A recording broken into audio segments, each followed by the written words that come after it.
Let's cross to One Nation founder and leader Pauline Hanson. Now, she joins us tonight live from Townsville at the Sculpture Park there, Pauline. Wonderful times in North Queensland.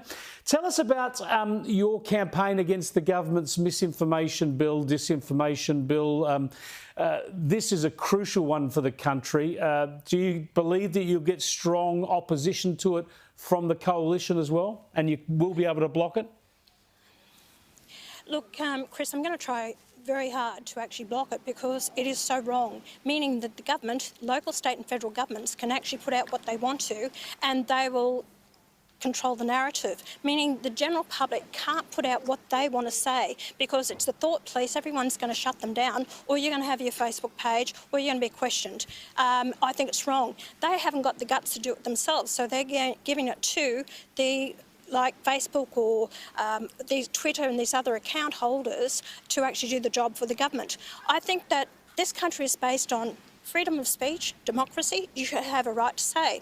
And that's where, if everyone has a say about an issue, then we find the right answers to it, Chris. You can't shut people down from having an opinion. That's not democracy. That comes under communism.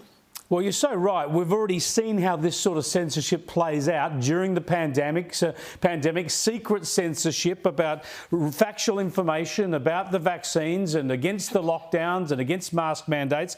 We only find out now how extensive that censorship was, and you quite correctly point out that if they broaden these laws and empower themselves even further, climate change and issues like that are likely to be censored in this way. Have a look at this tweet from the Teal MP Monique Ryan about climate change. This is the sort of climate alarmist stuff we're used to.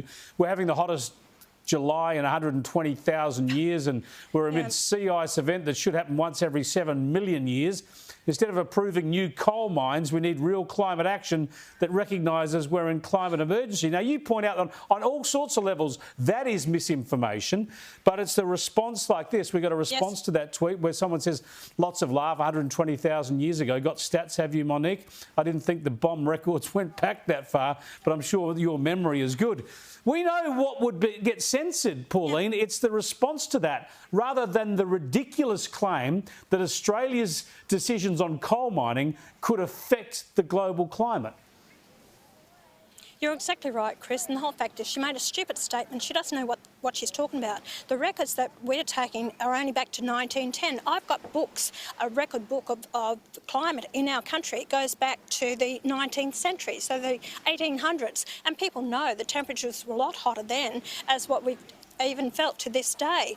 But the whole fact is they don't want it's not going to suit their narrative, what they're trying to push, the fear-mongering on the people of this country and their agenda, what they have for us. So we've got to fight against this misinformation, disinformation.